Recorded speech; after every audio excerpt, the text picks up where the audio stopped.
Growing up in Brazil, bedtime stories were always a strange mix of whimsy and terror. My grandmother was a master storyteller, weaving tales that would leave my siblings and me clutching our blankets. But among all her stories, one stood out: the legend of Papa-Figo.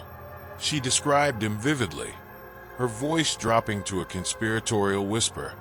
"He's a sickly man," she'd say, his skin pale and yellowed like old parchment, his eyes sunken, almost glowing, and his frame so thin he could slip through the smallest crack. According to her, he was cursed with a disease that consumed his strength and spirit. The only cure? Consuming the livers of children. As a kid, I was terrified. I'd lie awake, imagining his gaunt figure lurking in the shadows outside my window. It wasn't just the physical description that got to me. It was the idea of someone so desperate to survive they'd resort to such monstrous acts. My grandmother swore it wasn't just a story. "The Papa-Figo is real," she'd insist. "That's why you must never wander alone." Over time, I dismissed it as nothing more than a scary tale meant to keep kids in line. But even as I grew older, a part of me couldn't shake the unease. Whenever I'd see an unfamiliar face in the neighborhood, I'd catch myself wondering if they fit her description. Was this the Papa-Figo? Looking back, I see how those stories laid the foundation for what would become one of the most harrowing experiences of my life. At the time, though, I had no idea that legend would follow me into the real world. It was the summer I turned 14. My family had moved to a small coastal town in Pernambuco, where life was slower, and everyone seemed to know everyone else. The town had a quiet charm, but it also had a way of making you notice when something or someone felt out of place. One evening, as the sun dipped below the horizon, painting the sky in hues of red and orange, I was walking home from my friend Joao's house. The air was thick with the salty tang of the ocean, and the streets were almost deserted. That's when I noticed him. At first, it was just a fleeting sense of being watched. You know that prickling feeling on the back of your neck? I turned my head and saw a man standing by the corner of an old, crumbling building. His figure was obscured by the shadows, but something about him made my stomach twist. He was tall and impossibly thin, his clothes hanging loosely on his bony frame. The dim light caught his face for just a moment. His skin looked pale and almost jaundiced, his eyes sunken but piercing. A cold shiver ran down my spine as I remembered my grandmother's stories. I quickened my pace, my footsteps echoing on the cobblestone street. When I dared to glance back, he hadn't moved, but I felt his eyes boring into me. My rational mind tried to brush it off. Just a drifter, I told myself. Someone down on his luck. But the unease followed me all the way home. That night, as I lay in bed, the creaks and groans of the old house seemed louder than usual. Every shadow took on a sinister shape, and I couldn't shake the image of that man's face. The next day, I tried to bring it up casually at breakfast. "Have you noticed any strangers in town?" I asked my parents. My mother frowned. "Not that I've seen," she said. "Why?" I hesitated. "Just thought I saw someone new yesterday. Looked unusual." My father laughed, brushing it off. "It's a small town. New faces are bound to stand out." But Joao's reaction was different when I mentioned it to him later. His face turned serious. "You're not messing with me, right?" "No," I said. "Why?" "There's been talk," he said, lowering his voice. "People say someone strange has been hanging around the outskirts of town, and kids have been warned to stay indoors after dark." I felt the blood drain from my face. Could it really be him? Could the stories my grandmother told me be more than just folklore? Joao's words weighed heavily on me. The idea of staying indoors after dark seemed like an overreaction. But as I replayed the memory of that stranger in my head, I couldn't shake the unease. I wanted answers, but the adults in town seemed reluctant to speak of it. A few days later, curiosity got the better of me. Joao and I decided to visit Dona Marissa, the town's oldest resident. If anyone knew about the stories, it would be her. Her house was tucked away on the edge of the forest, a small, crooked structure surrounded by a wild garden. The smell of herbs and earth filled the air as we knocked on the door. She greeted us with a toothless smile, her face a roadmap of wrinkles. "What brings you boys here?" she asked, her voice thin but warm. "We wanted to ask about the Papa-Figo," Joao said hesitantly. Her smile faded, replaced by a look of concern. "Who told you about that?" "No one," I blurted. "But I saw someone the other night. He looked strange." Dona Marissa sighed and motioned for us to sit. "You should leave that alone," she said. But her tone wasn't dismissive. It was fearful. "Please," I insisted. "We need to know." After a long pause, she relented. "The Papa-Figo is not just a story," she began. "He's real, or at least he was. People say he's a man cursed with a sickness that makes him crave the blood and livers of the young. He believes it's the only cure. That's why children were told to stay close to home, especially at night. Many disappeared and were never found." The room seemed to grow colder as she spoke. She leaned closer, her voice dropping to a whisper. "Some say he never died, that he's still out there, wandering from town to town." I felt a chill run down my spine. It wasn't just her words, it was the conviction in her voice. The way her eyes darted to the shadows as if she expected him to appear at any moment. "Be careful," she said, her gaze locking onto mine.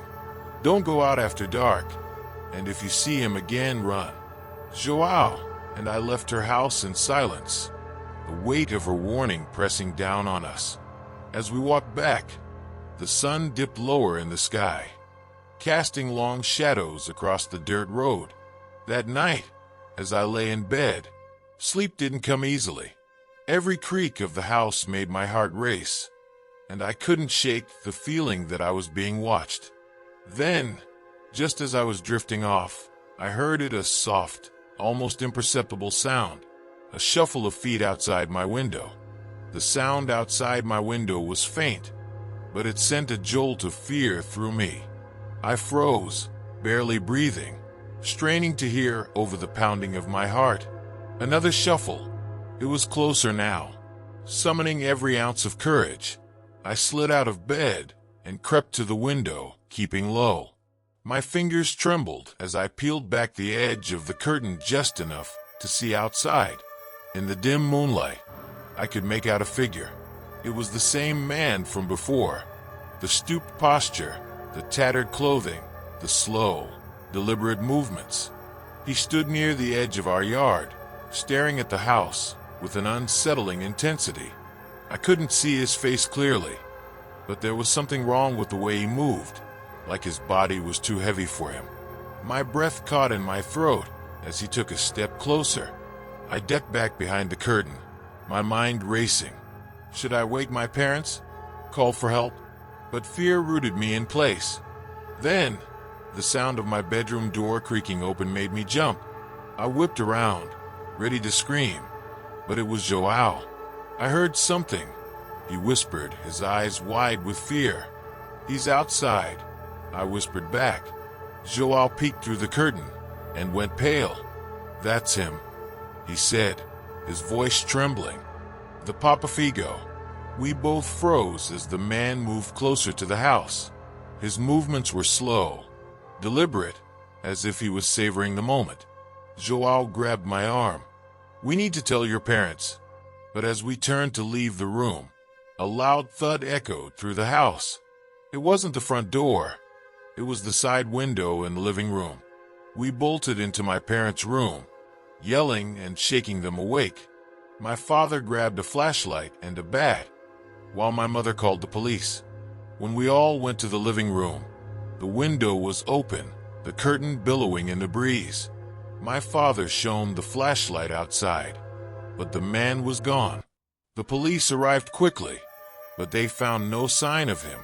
They told us it was probably a vagrant or someone looking to rob the house. But I knew better. So did Joao. That night, sleep was impossible. Every shadow seemed to move. Every sound seemed like a whisper of something unnatural. I couldn't shake the image of that man. The way he moved, the way he stared at the house as if he could see straight through the walls to where I was hiding. I didn't want to believe it, but deep down I knew. The stories were true. The Papa-Figo was real. For days after the encounter, I felt like I was living in someone else's nightmare. I couldn't eat, couldn't sleep, and every shadow seemed alive with sinister intent. Joao stayed close, but I could see the fear in his eyes too. Neither of us wanted to admit it out loud, but we both knew we were marked. One night, just as I was starting to think we might be safe, the phone rang.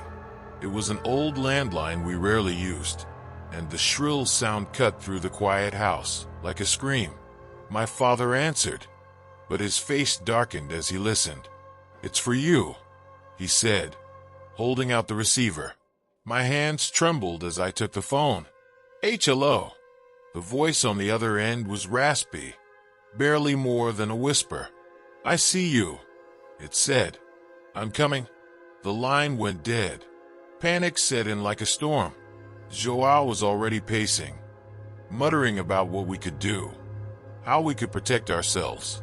My parents dismissed it as a cruel prank, but I knew better. The call was no coincidence. That night, Joao and I stayed in the same room, our makeshift barricade of furniture piled against the door.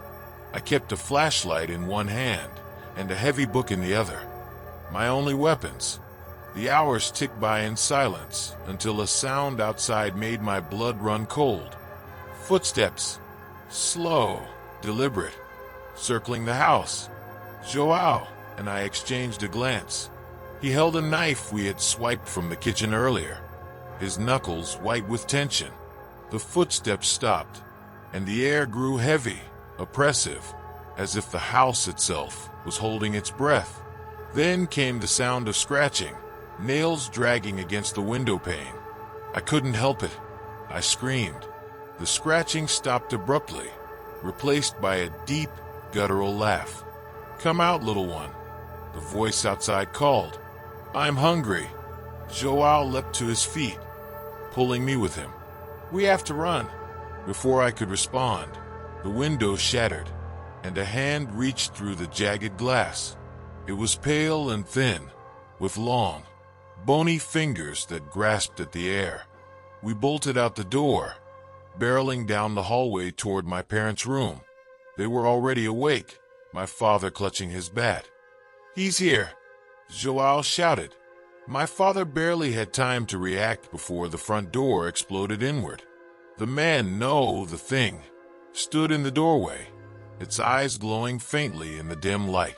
Its mouth twisted into a sickening grin, revealing jagged, yellow teeth. My father swung the bat, but the figure moved unnaturally fast, dodging with an ease that defied logic. "Run!" my mother screamed, pushing us toward the back door. We stumbled into the night, the cold air stinging my lungs as we ran for the forest. Behind us, the sounds of chaos filled the house. Furniture crashing, my parents shouting, and that terrible guttural laugh. Joao grabbed my arm, dragging me deeper into the woods. We didn't stop until the sounds faded, replaced by the eerie stillness of the trees. We collapsed against a fallen log, gasping for breath. My entire body shook with fear, and tears streamed down my face. "What do we do now?" Joao asked, his voice barely a whisper. Before I could answer, a rustling sound came from the darkness ahead. Something was still out there,